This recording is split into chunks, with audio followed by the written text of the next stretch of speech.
Peace and riches blessings. I am Michael B. Beckwith, the host of Take Back Your Mind.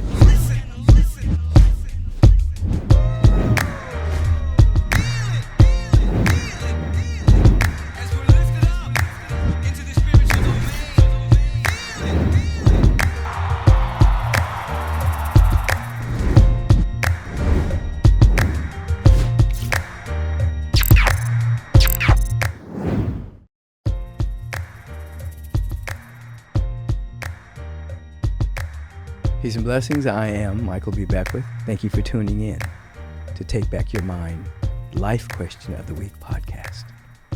Today, Marcia asks, do you have any advice for managing negative thought patterns? I find that negative images often intrude into my mind, particularly during meditation.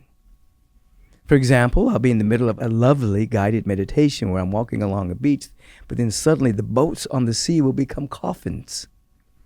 Or I visualize myself in a beautiful meadow. The ground under my feet will suddenly open up and I'll fall into a pit. There's a way to stop these intrusive images. I suspect that they are connected to deeper fears I have regarding the safety of myself and others. Thank you so much for considering my question. Marcia, thank you so much for asking. Two things. One, when you're in a state of meditation, you're saying here you were going through a guided meditation in which suddenly the images changed. One, without overly reacting to the images, just become aware of them. Let it just become a part of a focus of meditation where you're watching the images, but you're not resisting those images. You're not trying to force those images away. You're just observing.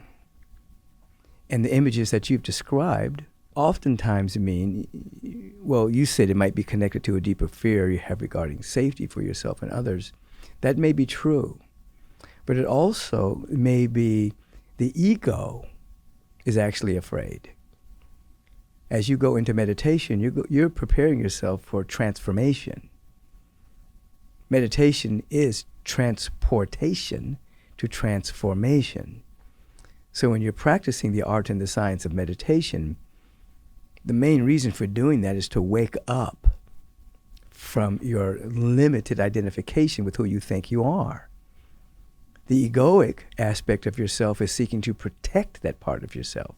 It's protecting your identity or the way you identify yourself. So when you start to meditate, you're actually seeking to break free from that limited perception. So sometimes the ego, in its seeking to control, will put before you distractions to keep you from going into what the ego would define as the unknown. So these images may be distractions, or it may be just a semblance of how the ego feels, falling into a pit. There's a coffin. I may be dying. I may be losing control of this person. So those are the things that come to me at this particular moment. The ego is trying to stay in control because it doesn't know the realm of the unknown, and it may be a distraction, and it may be representative of what you said, some deeper sense of not feeling safe for yourself or for your loved ones. Regardless of whether it's one of those three, you stay in your meditative practice to the best of your ability. You observe, because everything that you observe changes on a subatomic level just based on observation. So obviously, if you're doing a guided meditation, you have observation with a purpose. You have observation with an intention. Come back to the attention, the intention, and keep observing.